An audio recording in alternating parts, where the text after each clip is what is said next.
Hello, B&B, Skyside here, and I would like to thank you first off for this monologue and your patience, as with recent events that have occurred in the world, I thought it was appropriate. Now, far be it for me to ever use this platform as an agenda-driven vehicle. However, with almost 75,000 members, it's almost assured that our members are affected by things throughout the world. With the recent fires in California, the devastating floods in Louisiana, and the earthquake in Italy, we can almost surely bet that we did have members that were affected by this. And I would like to ask that regardless of your faith or belief system, that you do keep them in your thoughts and prayers. It also reminded me of a situation that occurred a little while ago where we lost one of our forum stewards, Mike Swofford. There had been a period of time when he wasn't posting and questions were being asked. Unfortunately, we did find out in time that Mike had passed away. At that time, one of the moderators, I believe it was Beginnish, and one of our members, Connie, intrigued, had mentioned something about Connect 365, and this really rang home to me. If you notice on my signature page, you will see in red lettering, Connect 365. Now, all this basically means, and all this does, is to remind people that each person you meet throughout your day, whether it be here on the forum or in your normal day-to-day world, has a family and has some importance. And even a nice word of saying hello or asking how they're doing gives us that Connect 365. So I'd like to challenge everyone who's listening to put Connect 365 in red on your signature page if you can, just to show the support that everyone we meet here on the forum, because as we know, this is a very, very special place where many of us have made friendships even without speaking to somebody or even shaking their hand. So truly, badgerandblade.com is special. But I would again challenge you to put that just to show the support of connecting with each and every person you meet on a daily basis. And once again, if you would keep your thoughts and prayers to those people that were affected in California, Louisiana, and Italy. We'll be back right after this.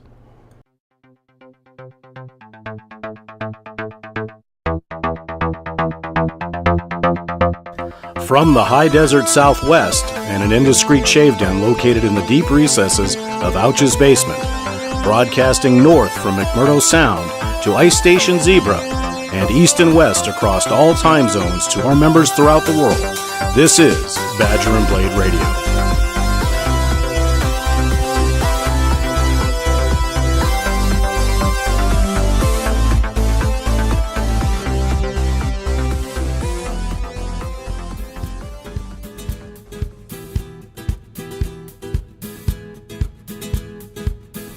Good morning, good afternoon, or good evening, wherever in this great wide world you may be, and welcome to Badger and Blade Radio.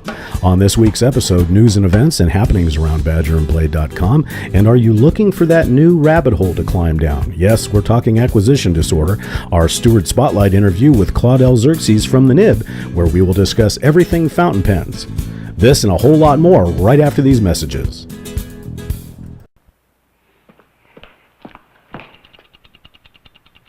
Hi, you got a bomb in here? Shoot no, Sergeant. Just telling folks about Post Toasties, the toasted cornflakes. Post Toasties, get it? Toasting makes cornflakes taste better. Makes them crisper. Shazam! Post cereals make breakfast a little bit better. Welcome back to Badger and Blade Radio, everybody. And now for a quick tour around badgerandblade.com for news that you can use. We'd like to welcome all new members to badgerandblade.com and remind them to stop by the Hall of Fame to introduce themselves. It's also a great way to find out where members are coming from all over the world. Also, those of you that have been following the active duty military PIF, please note that that PIF will be ending on Wednesday. So if you are active U.S. military, both here and abroad, please make sure you enter. And for those folks that would like to just stop by and thank those members for their service, please do so as well. Are you looking for a fragrance or would like to find out a little bit more about really high-end fragrances? Please check out Fragrance Fridays done by Joel each and every Friday. Stop by the barbershop. There's always lively conversation going on there. And are you looking for a shampoo, a hair gel, a pomade? Well, stop by our skin and hair care section to find out all those answers that you need. Also, do you have a favorite subject you like to talk about? Whether that be a razor, a straight razor, soaps, hair care? Well, there's a good chance you'll find a club where people have the same interest that you do. check out the Clubs and Brotherhoods section, which is a subforum of the Scent Shave of the Day. Also, if you haven't gone over to the journal sections lately, or if you haven't started your own journal, there's always very interesting conversation going on there. One of the newest ones is Goatee Watch 2016. One of our forum stewards, Devin Moonshire from our Straight Razor Forum, just retired from the Navy, so congratulations for that. And in doing so, he has decided to grow a goatee. Now, the Goatee Watch 2016 is in full swing, so make sure you check it out. And there's also been a group formed by one of our moderators, Rock Viper, called Snag. Support Nate's Goatee. And we already have 3 people that are involved in that. So if you'd like a lot of fun, a lot of laughs, please check out those journal sections. Also, on the BST, the Buy, Sell, Trade, and the Marketplace, please check there first before going out into the internet and buying stuff. There's always members that have things for sale, trade as well. When we get back, our exclusive Forum Spotlight and Steward Spotlight interview with Claudel Xerxes from the Nib. We'll be right back.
Welcome to Mont Blanc, the top of Europe, whose snowy peak became the iconic emblem of a maison that has always aimed high. But let me tell you how it started. In 1906, the 3 gentlemen, Eberstein, Nehemius, and Voss, began to create the best fountain pens in the world. The mindset was like a contemporary startup. As true pioneers, they believed in the rewards of taking risks.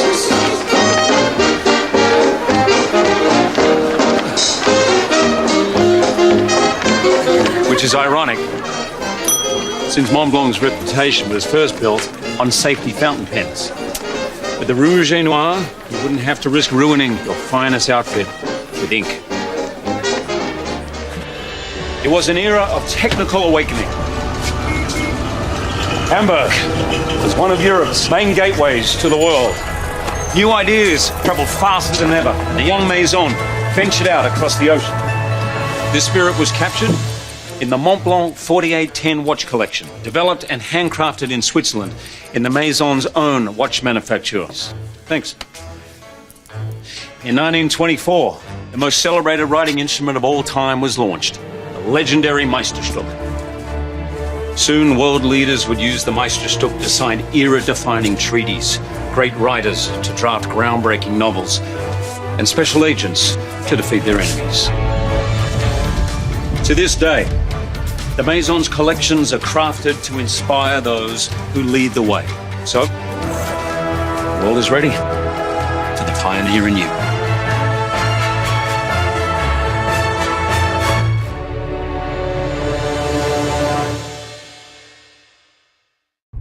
Badger and Blade Radio is extremely excited to have the next in our Steward Spotlight interviews with Claudel Xerxes, your forum steward for the Nib. How are you today, Eric? Doing well. How about yourself, Dave? I'm doing very well, thank you, and we certainly do appreciate you taking time on your Sunday afternoon to do this interview for the members of BadgerandBlade.com. Tell us a little bit about yourself and what prompted you to get into the traditional wet shaving methods. Traditional wet shaving just kind of came about. Well, I guess, first things first. I'm from Michigan. I don't know, I'm 31, no wife or kids right now, so I'm living the single life. I'm a laborer and a full-time student right now, and just kind of enjoy multiple different hobbies and interests. I kind of move around from thing to thing and get bored with it and move on. So, but luckily, wet shaving and pens have been a mainstay for the past couple of years for me. Fantastic. What are you studying in school? Business administration right now. Great. It's a great field. I've been doing that for quite some time. And, sure. As we go forward, as steward for the Nib, are you relatively new to fountain pens, and how long have you been using them? I've been using a fountain pen since about April of 2015, so about a year and a half. Truthfully, like my first pen I had when I was, I think, in 5th grade. I ended up buying one just kind of out of interest, being a young kid and enjoying writing and enjoying drawing. And for the life of me, I could not tell you what it is right now. But it was a fountain pen that I had, and I played around with it for a couple of years and enjoyed switching out the inks and enjoyed how it worked. But then the novelty wore off, and I got rid of it. But after being on the forum for a little while, I started checking out the Nib and got interested. And it was when I decided to go back to school that I decided to get a fountain pen just to kind of motivate me. And it was just something that I found that might be interesting, just something that was kind of classy, but also, too, could be something that could last me a long, long time. And so I decided to get one, and it just kind of took off from there, and I had an enjoyment ever since. Now, as you use fountain pens, obviously myself being a left-handed writer, do you find that it's harder for a left-hander to use a fountain pen, or are there specific nibs and pens that are more user-friendly for left-handed people?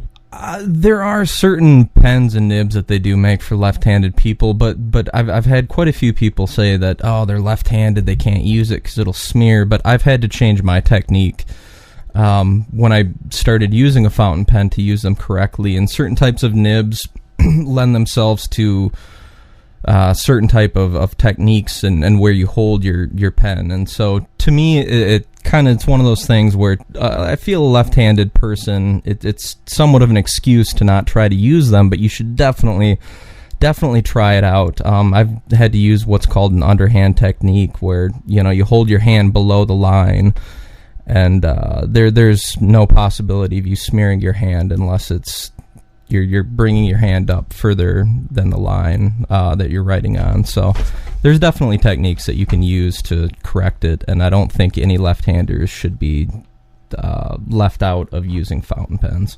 Now, are you left-handed yourself? No, I'm right-handed, but I've had a few friends that have tried to pull that argument on me, so I've had a little bit of practice with figuring out what to say. Well, I think with most left-handers, you either have what we call the hook writers, which are over the top, or those of us that went to parochial school and remember the nuns coming up and slapping us with the yardstick have learned to write under. And I think that for those of us that were born with terrible handwriting, I think getting into fountain pens also is that discipline of trying to make your penmanship better, because as we all know, they don't even teach that in school anymore. For sure.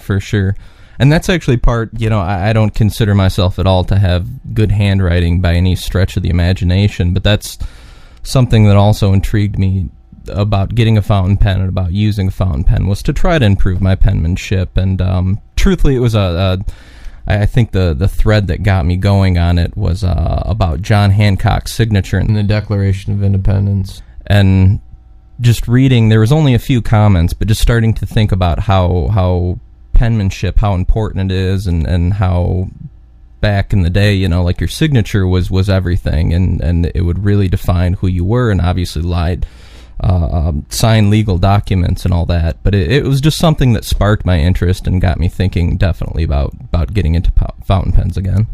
Well, it's funny you mentioned that about John Hancock and the Declaration. And I think that you can also see this generationally, because I remember my father, who was born in the 30s, had handwriting that some computers cannot even match now. It was so nice, and he always had a fountain pen.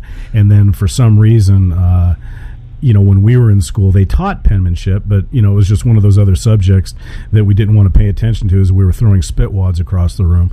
And I think that now that we're older, it's a little bit tougher to get back into the swing of things. And with that, some of the members are going to be listening saying, hey, this is a wet shaving form. What do you think it is about Badger and Blade that allows a multitude of subjects, such as the nib, to be so successful? Because as of last check, your form had 117,000 posts with over 5,700 threads.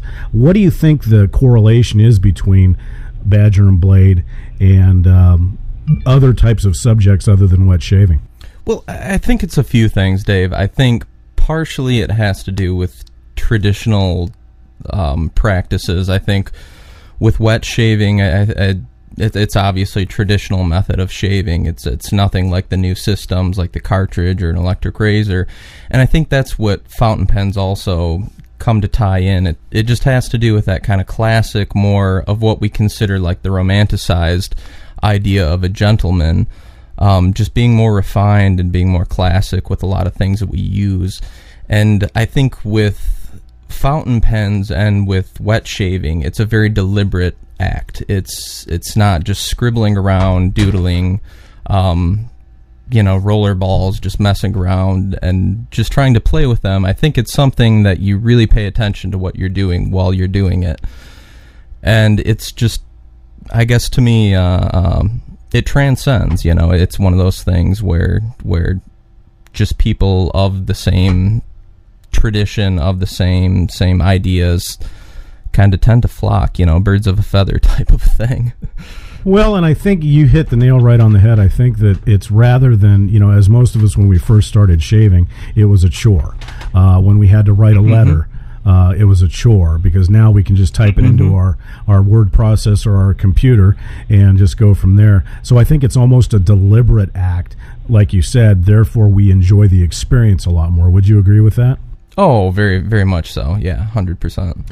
What do you enjoy most about being the forum steward for Badger and Blade in the nib? I mean, the interaction with the members is great, and obviously you don't have to be a steward to have a wonderful interaction. But I think it's nice to kind of be able to set an example to other members. It's the administration tools, I guess, are a plus, but in the nib, there's not a whole, it's not a big rowdy crowd, so I guess I don't have to use those tools as much as I would have to in certainly other forums. But it's just that interaction. It's kind of that camaraderie, and it's I guess being able to have somebody trust you when you do post something online, to be able to have a little bit of I guess I shouldn't say authority, but to have some credibility when you're posting or when you're giving a suggestion. And I think as being a steward, it's definitely nice to have people who are not as comfortable with posting or not as comfortable with the rules or with how things are done, to be able to look up to somebody and to be able to use them as an example. Well, with that being said, do you feel that being a forum steward gives you that credibility right out of the gate, or is it something you feel that you have to earn from the members? Oh, yeah, no. I don't think that being a steward definitely gives me the automatic credit. I know that my handwriting and my knowledge of fountain pens definitely is not even close to a lot of the members who post there frequently. So it's something that definitely has to be earned, but it's having that badge, and I guess it's something to have for people who are looking for some guidance to be able to look out for, and even not listening to what I say specifically, but if they know that I'm trusting another member, it's just kind of that mentoring type of a program that we definitely have on B&B, and all the members help everybody out. So it's I guess, yeah, just an example and just another way to help somebody direct them into the right path, I guess, or the correct answers, or to find what they're trying to seek or achieve. Well, and I think a lot of members also, when they go on, they like to see, a contact person, a person that they may not know the answer, but they will be willing to go and get the answer or point them in the right direction. How long have you been a member of Badger and Blade? I have been a member since the 13th of December 2014. Okay, so we're relatively about the same time, because I think I joined in, I believe, August or September of that same year. Now, what would you say to members that primarily have gotten to badgerandblade.com due to wanting to try out the traditional wet shaving? What would you say to members to try to entice them to spend a little bit more time in the nib? I think with the nib, the great thing about it is, and I guess fountain pens and anything in general, the nib serves kind of as a liaison for what we're trying to do. It's communication, and it's correspondence, and it's connection. And I think with fountain pens, you write, you draw, you communicate with them, you use them to write down ideas. And so it's kind of like a no-holds-bar thing in the nib, in my opinion, with communication. There's multiple different things that you can express and you can share in that forum. And one thing that I would really definitely like to see more of is more art or more poetry or any type of written word, any type of expression going on in the nib. I notice a lot of our members like to concentrate more on the pens themselves and the inks. But I know myself and a few other stewards would definitely like to see more of kind of artistic and creative endeavors happening throughout B&B. And I think the nib is definitely one of those places where members can feel free to express themselves in any type of creative way, whether it be writing or art or poetry or anything of the like. Well, I think that's a great idea, because I know over in the Straight Razor Forum, where I spend a lot of time, you have that where people will come out and they will take a $5 gold dollar razor and turn it into just a work of art. And I think that the nib lends itself to possibly a writing contest. I don't know if that's something you thought of, but the one thing that I've noticed about the nib that has really blown me away, quite honestly, is that I didn't realize that there were special papers that can make the writing look good, of different style nibs. I haven't pulled the trigger yet because I'm still trying to figure out what to get.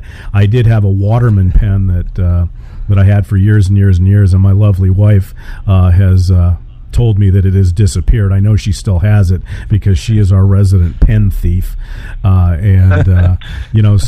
I've been looking at, I believe I think it's a Pilot retractable, just to be able to use for work and so forth. But I find it fascinating.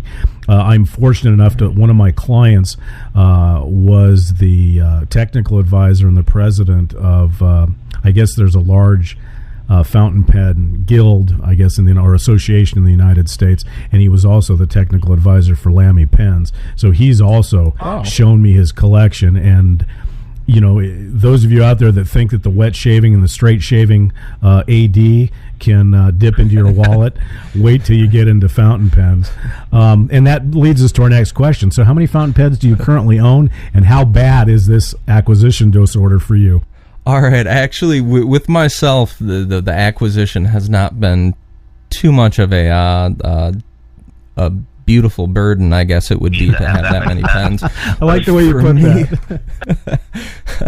For me, I think last I counted, it was between about 35 and 40. I was messing around a couple days ago trying to figure it out, and I have kind of pens scattered throughout the house, so I think I left off at about 36 pens, and then I think I have a few of them in like a couple of boxes or a couple of drawers somewhere, so between about 35 and 40, which is not that crazy compared to, or which is not that excessive, I guess I should say, compared to a lot of the members on the forum. To me, it was kind of a gradual AD. It wasn't anything that was, like right off the gate, just buy. It was slowly experimenting, slowly trying more things. So it's been a journey. Yeah, it's been probably the most slow and steady out of the ADs that I do have that relate to the subjects on B&B. But I definitely do have, I think, enough to make things interesting and enough to be able to enjoy different types of pens and different types of writing. And I have, some calligraphy pens, and I have some vintage pens with flex nibs, and I have some nice modern pens. And so I think I have a pretty, nothing too outlandishly expensive, but I think I have a pretty nice array of pens to definitely be able to do what I need to do for the time being. Does the nib, or have you thought of, and it may already be there, I do not know, like a buyer's guide for first-time fountain pen users? We do have the Nib Wiki, and we also have the B&B Members Guide to the Nib, but that, I would say probably that's the most frequent new post that we get, is suggesting pens to try, or suggesting what pens they should get for either the members should get for themselves or their spouse or their significant other. So yeah, there's a lot of questions about it, and it is a very personal thing. I mean, when a lot of people start out, they definitely, it seems to be there's the same maybe 5 to 7 pens that get suggested all the time, but a lot of it is a personal journey, and each person that uses a fountain pen is going to use it differently for different things with different inks and different papers, and so it very much can be a very specified type of questions that you need, I guess, to be able to figure out what would be your best pen. And especially when you're starting out, there's so many choices. Not only pens are there lots of choices, but there's paper that will interact different, and then there's inks, which gets into a whole, I mean, not only colors, but you have different brands, you have different qualities, and so it can definitely be a very daunting task to figure out what pens you want and what it will serve its purpose for, if it'll do you justice or not. So there's a lot to definitely think about for first-time fountain pen buyers. Yeah, I can see that. Well, as we finish up our interview today, Eric, do you have any final thoughts for the members of B&B, or just final thoughts in general? I guess to me, I just wanted to just, I guess, express my appreciation for B&B and for all the people who put it together, and the owners and all the members. It's just, to me, a very, very special place. That's why I stayed on for this long. A member since 2008, Maniv, I remember, talked to me about B&B back in 2009, 2010, and at the time I had a beard. I'd had a beard for 8 or 9 years, almost consistently for 8 or 9 years, and I just wasn't interested. But then a few years later, in like October 2014, I shaved for the first time and actually enjoyed it and just kind of started getting into, I guess, everything, and started looking up things. And every time I would look something up, Badger and Blade would be at the top of the search engine. You bet. And it just, kept on going and going. And after a while, I just kind of thought, hey, maybe this place is something to check out. And so I remember signing up, and within the first few days, I received a piff of some aftershave. And to me, it just blew me away that somebody had just randomly just kind of said, hey, would you like to try this aftershave? I have it. And I said sure. And just that type of generosity, and I guess that type of family and connection and connectedness, just the type of community that Badger and Blade is, just to me blows my mind, and it still does even now. I mean, it just seems like I just keep on seeing more and more stuff that just makes it such a exemplary type of a place to have. And especially nowadays, it just seems like online and just everywhere, you see so much chaos, so much, just, there's a lot of good, but there's a lot of turmoil and just a lot of turbulence happening right now. And it's just nice to have a place like Badger and Blade where you can have a lot of civility, you have camaraderie and gentlemanly behavior, and it to me, I just find it to be a very special place. Well, I agree with you wholeheartedly, and I think that one of the things that even my wife has noticed, as she peers in every once in a while as we're on the forum and so forth, is that she's amazed with, number one, the generosity, number two, the cordiality of people, and number three, how a lot of us have become such good friends and have literally never shaken each other's hands, which is a rarity in today's world. And as I've said on previous shows before, it gives me hope that there's still civility and there's still that gentlemanly behavior towards others that seems to be so lacking when you look at the media and everything else. Yeah, for sure.